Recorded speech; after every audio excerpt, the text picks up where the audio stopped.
Hi everybody, and welcome to the pregame huddle video for Kang the Conqueror. It's a quick look at the Marvel United encounter featuring this villain. It's meant as a companion video to the playthrough video that's going to be uploaded close to around the same time as when this goes live. I found this encounter pretty difficult to wrap my head around, so I decided to make this video to see if it would help me compose my thoughts. So, right off the bat, what does Kang want? In terms of Marvel United, he wants to deplete his master plan deck as quickly as possible and just breeze right through to the end. Now, how does he do that? The main way he does that is by causing lots and lots of damage, both widespread and targeted at the same time. Kang wants to KO heroes as often and as fast as possible to accelerate his master plan. Every time a hero gets KO'd, another master plan card has to get revealed. This also comes with splash damage that can disincentivize certain plays and interfere with your strategy.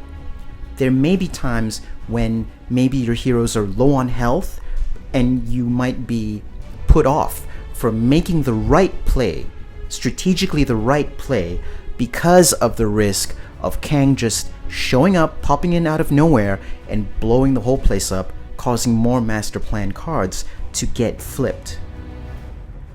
His overflow effect also contributes to his goals. Every time an overflow happens, the end of turn effect on that location goes away. Depending on the locations that you have available, this might just be a complete scorched earth effect if you have no ways to remove crisis tokens. This can interfere with hero actions by creating dilemmas.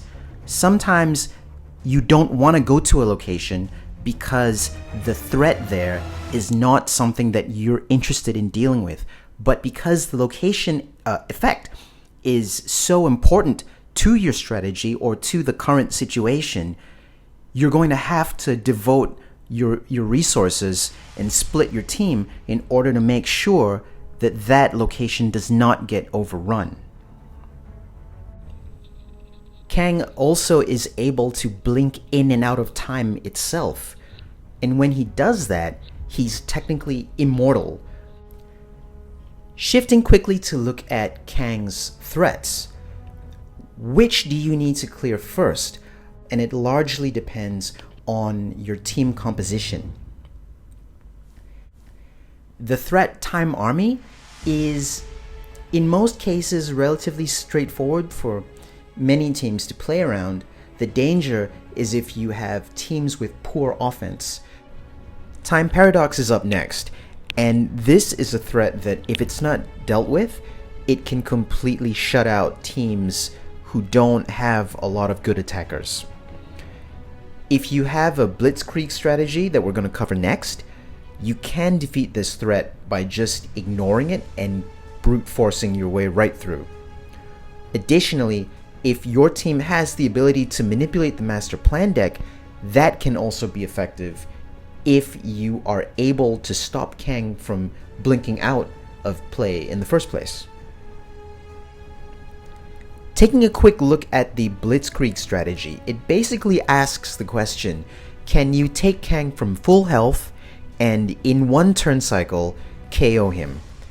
To make the most of this strategy, you need to have heroes who are capable of doing high burst damage, that is minimum 4+ damage. This is possibly irrelevant in a 2-hero game just because of the way health scaling works, where the fewer heroes you have, the less health the villain has. In 3-hero games, I think you want one high burst hero to really kind of be effective at this, but in 4-hero games, I think you might be in the place where you need to have 2 or more. The last threat that Kang has is Time Hideout, and for my money, this is the big one.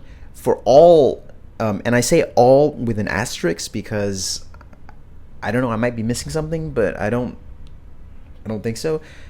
So for all, with that asterisk, for all teams, This threat must be addressed, or you will not win the game.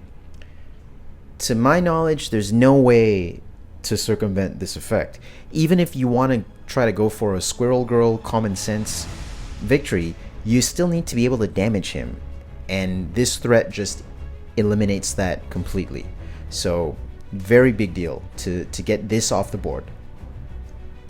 So what can we take away from this quick study of the Kang encounter?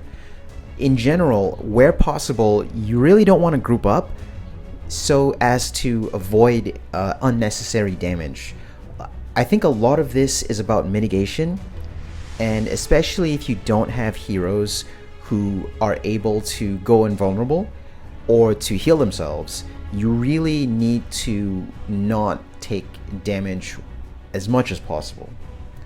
You also want to be aware of all the locations in play. You want to know what their end of turn effects are, and you have to know how important they are and manage the overflow situation accordingly.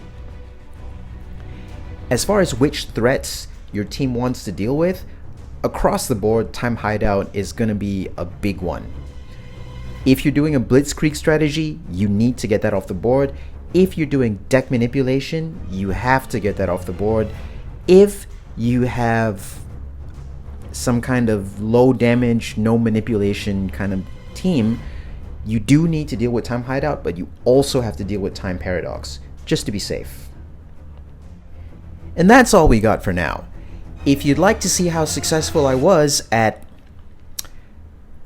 well, trying to implement this strategy, go ahead and check out the gameplay video that will be posted up of the Kang encounter, and let's find out how good or not so good it goes. If you've made it this far, thank you for watching. I really appreciate it, and I don't know, I hope it helps you in some way. That would be amazing. Alright, cool. Thanks guys, appreciate you.